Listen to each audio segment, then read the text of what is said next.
21대 총선 후보자 등록 마감 날이 닷새 앞으로 다가오면서 정치권이 어느 때보다 바쁘게 움직이고 있습니다. 어느 정도 퍼즐이 맞춰진 지역구 후보와는 달리 비례대표 후보는 여야 모두 기본적인 명단도 확정이 안 돼 갈 길이 바쁩니다. 취재기자 연결해 자세한 소식 들어보겠습니다. 이승배 기자. 네, 정치부입니다.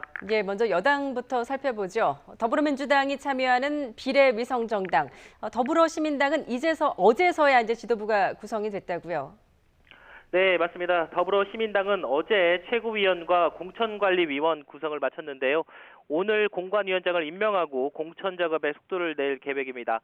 주말에도 쉴 틈 없이 잇따라 회의가 열릴 예정인데요. 오후 2시에는 최고위원 회의가 그리고 오후 4시에는 공관위원 회의가 열리는데 이 자리에서 위원장을 선출하고 후보자 심사에 곧바로 돌입합니다. 더불어시민당 비례대표 후보는 민주당과 원외 소수정당 4곳에서 추천을 하며 일부는 자체 공모 후보로 채워집니다. 이에 따라 민주당은 얼마 전 확정한 비례대표 후보 20명에게 당적을 옮겨달라고 요청을 했고요.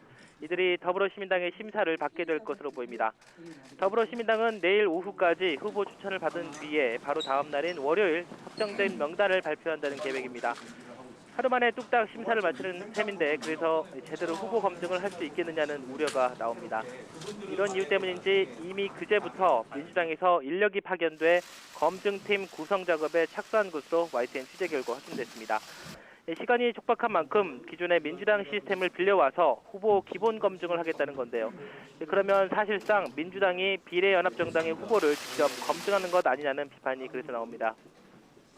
이와 함께 손혜원 의원과 정봉주 전 의원이 이끄는 또 다른 친여 비례정당 열린민주당도 어제 남녀 후보 20명을 발표했습니다.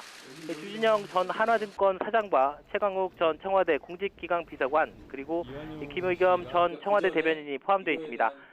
구체적인 순번은 내일과 모레 이틀 동안 온라인 투표를 통해 정할 예정입니다. 네, 미래통합당 비례위성정당인 미래한국당도 공천자 확정 막판에 제동이 걸렸지 않습니까? 지도부의 공관위원장까지 하루 만에 전부 교체가 됐는데 기존 명단을 다시 수정해야 하는 거죠? 예, 맞습니다. 미래한국당 역시 후보자 등록 마감을 코앞에 두고 비례대표 명단을 다시 손봐야 하는 처지에 놓이면서 마음이 급합니다. 어제 새로 꾸려진 공천관리위원회에서는 오늘 오전 9시부터 논의를 시작했습니다. 지금까지 분위기를 보면 뒷번호로 밀려났던 통합당 영입 인사들이 당선권으로 당겨질 가능성이 큽니다. 한성교 전 대표 후임으로 온 원유철 의원 그리고 신임 사무총장인 염동열 전 통합당 인재영입위원장 모두 황교안 체제의 핵심 조력자로 손꼽히던 의원들이기 때문입니다. 백유한 공관위원장 역시 황 대표 특보 출신입니다. 사실상 미래한국당 전체가 황 대표 측근으로 재정비된 겁니다. 통합당 내부에서는 이참에 명단을 전면 재검토하자 이런 주장도 나오고 있는데요. 시간이 촉박한 만큼 새로 후보를 모집하기보다는 기존 명단 순서를 조정하는 방안이 유력합니다. 하지만 한성규 전 대표와 공병호 전 공관위원장이 지난 공천에서 외부에서 부당한 외압이 있었다라고 주장을 하면서 여차하면 추가 폭로도 불사하겠다고 벼르고 있어서 공천 잡음은 여전합니다. 미래한국당은 늦어도 내일까지 명단 수정 작업을 마치고 최종안을 내겠다는 목표입니다.